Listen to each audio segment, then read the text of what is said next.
बिस्मिल्लाहिर्रहमानिर्रहीम, अस्सलाम वालेकुम। हकीकत टीवी साइंस एंड हेल्थ में खुश आमदीद। जो सबसे बड़ी और सबसे अहम डेवलपमेंट हुई है, ईरान के फॉरेन मिनिस्टर ओमान के सुल्तान से मिले हैं। बहुत अहम मुलाकात थी, सारी मुलाकात अहम थी।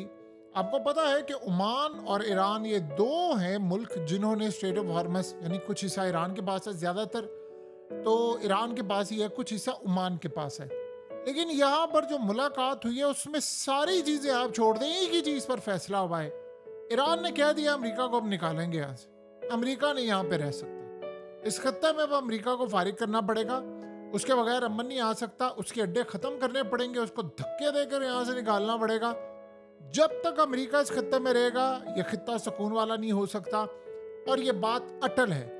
तो आप इमेजिन करें, आपको पता है कि इस पूरी जंग के अंदर ईरान की ओमान से सिर्फ लड़ाई नहीं है, बाकी सारी गल्फ कंट्रीज के साथ लड़ाई है। सबने अड्डे दिए हुए हैं। जो ओमान में अमेरिका का अड्डा नहीं है, वहां पर एक अमेरिका की प्रेजेंस है, लेकिन वो उस लेवल की नहीं है जैसे बाकी जगहों पर उसकी प्रेजेंस है, या कतर में है या दीगर जगहों पर है, वैसा नहीं है वहां पर। लेकिन उसके बावजूद ओमान न्यूट्रल रहा है। और आपको पता है इस जंग के अंदर ओमान पर भी अटैक हुआ था और इल्जाम लगा कि ईरान ने अटैक किया। ईरान ने कहा हमने नहीं किया, यह अमेरिका और इसराइल ने खुद आप लोगों पर अटैक किया है, ये कहकर कि ताकि आप हमारे खिलाफ जंग में कूदे। उन्होंने कहा ये हमने अटैक नहीं किया। तो उसके बाद ओमान पर अटैक नहीं हुआ। लेकिन इस सारी सूरत हाल के अंदर आपको पता है ओमान ही वो वाहिद मुल्क था जिसने सबसे पहले मुज़ाकरात किया, और उन्होंने अमेरिका की मजम्मत की बड़ी खुलकर। उन्होंने कहा आपने ये अटैक क्यों किया ईरान के ऊपर, यह आपको करना नहीं, बाकी किसी कंट्री ने नहीं किया। तो यहाँ पर इनका मामला डिफरेंट है। अब वो पॉइंट आ रहा है जो अमेरिका को सबसे ज्यादा खटक रहा है। ईरान ने ओमान से बात ही यहाँ से शुरू की है कि अमेरिका को के अड्डे उठाए और यहाँ से निकले और अमन हो।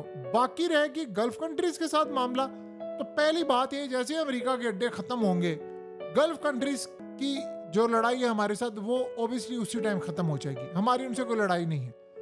अगर उनको कुछ हमसे खतरात हैं या वो बहुत सारे मामला थे, तो हम बैठकर मामला तय कर लेंगे कि ईरान से आपको खतरा नहीं होगा, आपको हमसे खतरा नहीं होगा, ये चीज तय हो जाएगी। लेकिन अमेरिका के अड्डे नहीं अब हमने यहाँ पर रहने देने। ये इतनी बड़ी डेवलपमेंट है, इतनी ज्यादा बड़ी डेवलपमेंट है, उसका आप तसव्वुर भी नहीं कर सकते। यानी आप सोचिए, आज ईरान ने कह दिया अमेरिका को कि हम वेनेजुएला नहीं है। तुमने ये समझा था यहाँ पर आओगे, उठाकर सदर को ले जाओगे, मारोगे, हमने तुम्हारा बुरकस निकाल दिया है। और अभी तो हमने उन मिसाइलों को टच भी नहीं किया जिन मिसाइलों ने अभी अगली जंग में तुम्हारा बेड़ा गर्क करना। अब सिनेरियो यहाँ पर क्या हुआ है, देखिए ओमान इस बात पर ईरान के साथ एग्री भी है कि अमेरिका की वजह से इस खत्ते में जंग आई है। देखिए ये पूरे का पूरा खिता बड़ा पुरअमन है और यहाँ पर बहुत ज्यादा सिक्योरिटी है, सेफ हेवन है। यूक्रेन रशिया की जंग के बाद, यूरोप के हालात के बाद मोस्टली लोग इस खत्ते में मूव हो गए। लेकिन अब अमेरिका की जंग के बाद वो सेफ हेवन वाला स्टेटस खराब हुआ है। लेकिन अमेरिका निकलेगा तो वापस आ जाएगा। वो जो स्टेटस क्या है उसके वापस आने में ज्यादा देर नहीं लगेगी, क्योंकि अगर जिस दिन ये अनाउंस हो गया ईरान जंग खत्म हो गई है और ईरान और गल्फ कंट्रीज ये सारे आपस में बैठकर इन्होंने कोई मुआहदा कर लिया है, तो उस दिन के बाद ये लड़ाई खत्म और ये चीजें आप देखेंगे बैक टू नॉर्मल आ जाएंगी और ये काफी हद तक बेहतरी हो जाएगी। अब यहाँ असल में सिनेरियो हुआ है कि दूसरी जानिब उन्होंने ओमान को कहा है कि अब मिलकर हम सिक्योरिटी देंगे स्टेट ऑफ हॉर्मस को, अब नाए हॉर्मस को हम सिक्योरिटी देंगे। देखिए ईरान ने असल में हुआ ये है कि एक तो मुसाद से ताल्लुक रखने वाले जो लोग हैं उनको फांसियां वो दे रहे हैं, दूसरा इजराइल ने अब जंग बंदी की खिलाफ वर्जी करना शुरू कर दी है और लिबनान पर उन्होंने बमबारी शुरू की है। तो ये जो सूरत हाल सामने आ रही है, तो ये बात तो काफी ज्यादा प्रॉब्लम वाली है। अब ये लड़ाई की तरह मामला जा रहा है, इसराइल वही हरकतों पर उतर आए। लेकिन असल में अब ओमान के साथ मिलकर इस चीज को फाइनलाइज किया जा रहा है और रशिया पर भी ये जोर दिया जा रहा है। अब वो चीज ज्यादा खुलकर सामने आ रही है कि अमेरिका को यहाँ से निकालना है। आपको पता है ये चीज दब गई थी, अब ये खुलकर सामने आ रही है कि नहीं अमेरिका के अड्डे खत्म होंगे यहाँ से। अमेरिका के अड्डे खत्म होने, देखिए गल्फ कंट्रीज ये समझती हैं कि अगर अमेरिका के अड्डे खत्म होते हैं हमारी सिक्योरिटी कौन करेगा, क्योंकि उनको दो जगहों से खतरा हमेशा रहता है। वो ये कह रहे हैं, वो कह रहे हैं जी ईरान ने हम पर अटैक किया, क्या गारंटी है फ्यूचर में नहीं करेंगे। उसकी जमानत तो जाहिर सी बात है 2-3 मुल्क दे सकते हैं। पाकिस्तान को मामला तय करा सकता है, चाइना करा सकता है, रशिया करा सकता है। ये मामला तो तुर्की भी करा सकता है, और मिस्र भी किरदार अदा कर सकता है, ओमान बड़ा अच्छा किरदार अदा कर सकता है क्योंकि वो ऑलरेडी वो तो है ही गल्फ कंट्रीज का हिस्सा, तो वो भी काफ़ी हद तक एक अच्छा किरदार अदा करवा सकते हैं। लेकिन इस सारी सूरत हाल में एक और बड़ा मुल्क है खतरा, और वो है इसराइल। और ये बात ज़हन में रहे, इसराइल के खिलाफ इन कंट्रीज की हिफाजत कैसी होगी, सिर्फ एक मुल्क कर सकता है, और वो है ईरान। क्योंकि सिर्फ इसराइल से लड़ने का जो सही तजर्बा है वो तो सिर्फ ईरान के पास है, और ईरान ही के मिसाइल हैं जो इसराइल के डिफेंस सिस्टम को उड़ा कर रखे हुए हैं और जो इसराइल को इस वक्त शिकस्त दे रहे हैं। इसके अलावा तो कोई नहीं है।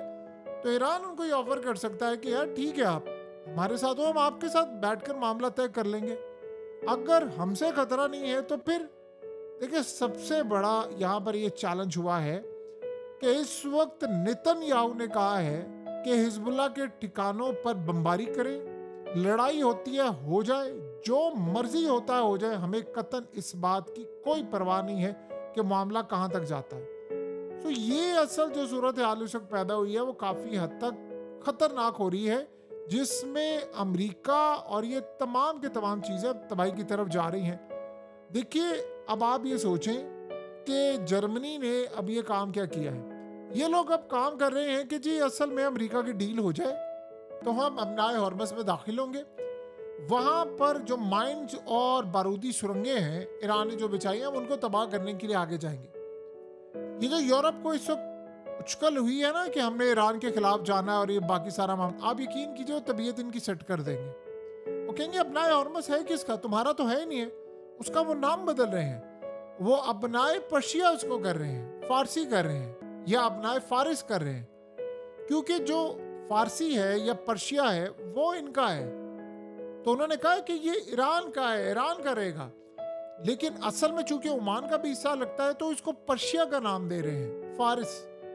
तो ये बात आप ज़हन में रख लें, ईरान यहाँ से पीछे नहीं हटने वाला। वो जो ख्वाहिश है दबी हुई वो सामने आएगी। असल में गल्फ कंट्रीज भी ये चाहती हैं काफ़ी हद तक कि अमेरिका के अड्डे रहे हैं तो उनकी तबाही हो, अमेरिका को अड्डे ख़त्म करना पड़ेंगे। अमेरिका के अड्डे यहाँ पर किसी काम के नहीं हैं, वो यहाँ से निकलेंगे तो अमन होगा ना। देखें, इस बात को समझें, इन ममालिक ने अमेरिका को बड़ी स्पेस दी है, पैसा दिया है, तमाम चीज़ें दी हैं, सिक्योरिटी दी हुई है, क्या कुछ नहीं है। लेकिन बदले में उन्होंने क्या मांगा था कि अमेरिका हमारी हिफाजत करेगा। क्या किया अमेरिका ने? उल्टा हिफाजत तो छोड़िए, उन्होंने इतनी तबाही करवा ली है, अपना इंफ्रास्ट्रक्चर तक तबाह करवा लिया। अब वो ये समझ से कि अमेरिका इजराइल की वजह से ईरान पर अटैक करे, बदले में हम पर अटैक हो। अगली जो जंग अगर शुरू हो जाएगी उसको रोकने के लिए हर धड़ यानी पूरा लगा हुआ है इस वक्त कि किसी तरह सारे मामला तय हो जाए, ये ना जंग हो, क्योंकि अगली जंग बड़ी खतरनाक है।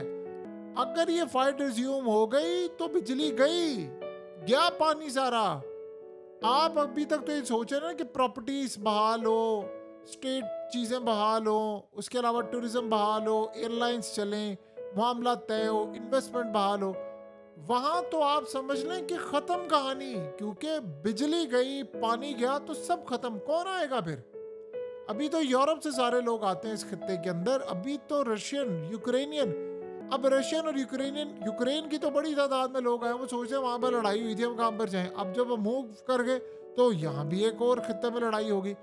तो वहाँ पर उन्होंने फैसला किया है कि जब तक अमेरिका रहेगा तब तक लड़ाई होती रहेगी। अमेरिका को अब निकालने का फैसला हो गया है कि अमेरिका को निकालना। उसमें गल्फ कंट्रीज के देखें जो खदशात हैं, ईरान ऑफ कोर्स वो दूर करेगा, और वो थ्रू चाइना रशिया ही होंगे, ओमान के थ्रू भी हो सकते हैं। ये बहुत बड़ी डेवलपमेंट होगी, क्योंकि यहाँ से ईरान के खिलाफ जो मामला था, ईरान कहता है हमारे खिलाफ होते हैं, वो कहते हैं जी ईरान से हमारे खिलाफ होते हैं, तो इनको बैठकर मामला को हल करेंगे और वो हो जाएंगे। वो कोई बड़ी बात नहीं है। लेकिन असल मसला जो चैलेंज बना हुआ है वो अमेरिका के लिए और इसराइल के लिए बहुत बड़ा चैलेंज बना हुआ है कि हमें यहाँ से निकालना। इसराइली समझते हैं कि यहाँ से निकल के तो हमें किसने बचाना है।